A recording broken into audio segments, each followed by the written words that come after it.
Bonjour à tous, je n'ai jamais été aussi triste de vous donner un tiercé quarté en 5 chevaux. Parce que ce mardi à Dieppe, on a eu une parodie de Quintet Plus, 16 partants annoncés, 8 forfaits et 8 partants.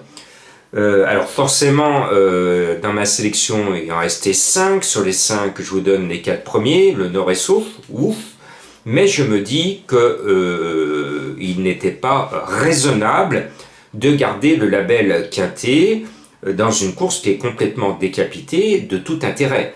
Les rapports ne pouvaient pas suivre, donc il fallait au minimum rembourser les mises Quintet, garder peut-être le tiercé et le quartet, mais là on a eu droit à une course catastrophe à cause de l'histoire du terrain lourd, et effectivement ça s'est vu dans le parcours pour ceux qui ont couru. C'était un peu laborieux, ils sont partis en file indienne avec le cheval de Madame Colombo, Laurent. Elle était chaude la dernière fois, il a gagné et elle était confiante encore là, et il court encore bien. C'était en plus, Laurent, c'était en plus mon coup de cœur pour les abonnés des pronos du cœur et ma dernière minute. Bon, voilà. Triste de voir tout cela. Alors, on vit une année historique sur le plan du Quintet en 2023. Après, on pensait avoir vécu le moment historique il n'y a pas si longtemps, au printemps, un Quintet à 10 partants. Maintenant, en ce mois de juillet, on a eu un Quintet à 8 partants. Alors, à bientôt pour un Quintet à 7 partants. Et pourquoi pas, pendant qu'on y est, un Quintet en 5. Bon, je vous emmène ce mercredi à Enghien avec un Quintet à 13 partants. Ah, les héros sont fatigués. Bon, pour moi, il y a 3 basirs, 3 émojis vertes, et JMB n'a pas 100% de réussite avec ses déclarations en vert. Bon, si tout va bien, JMB est mis à pied, donc il ne peut pas courir en ce moment. Donc il confie son gamin Jabba, le 9, qui semble être sa meilleure chance, au driver Congar, qui d'habitude mène les mulets de son écurie. Les mulets, vous le savez, en Formule 1, c'est la voiture qui est en réserve au cas où la Formule 1 principale est un petit pépin de dernière minute. Donc on remplace le mulet, on fait venir le mulet quand il y a un petit pépin. Et Congar, qu'on en aime bien, a peu de réussite parce qu'il mène beaucoup les chevaux qui courent pour s'entraîner pour JMB avec souvent des pastilles rouges. Donc le 9, gamin Jabba, n'est pas un coup sûr à la gagne sans le paltron sur le sulky, vous savez tout. Moi je suis plus chaud avec le 6, Flying Brickell, parce qu'au moins avec lui je suis certain qu'il va faire l'arrivée.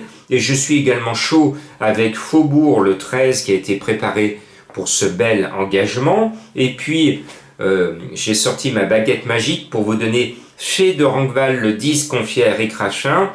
Elle a croisé le fer avec de meilleurs chevaux dans sa carrière, donc avec un tel driver, elle doit courir propre et finir dans le Quintet. Et puis après, il faut quand même chercher la difficulté. Je vous ai trouvé une cote, un cheval annoncé à 23 contre 1, qui est en bas des chevaux les moins cités par mes confrères, et moi j'y crois. C'est le 12 Esalio Smart.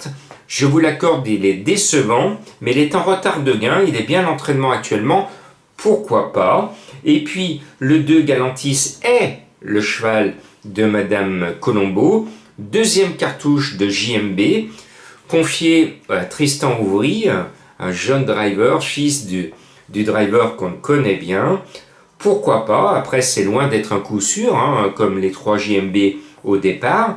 Et puis le 4 Hurricane Raver est un cheval qui est toujours là, sauf quand il se montre fautif. Ce fut le cas dernièrement et précédemment. Donc sage, ce numéro 4, avec Ouvry père sur le sulky, doit faire quelque chose de pas mal. Et puis je termine avec la 3e cartouche de JMB menée par le petit Nicolas. Le 11 Gigolo Lover, qui est parfois distancé.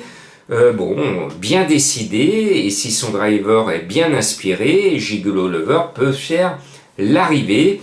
Voilà, on va vers un petit quintet normalement.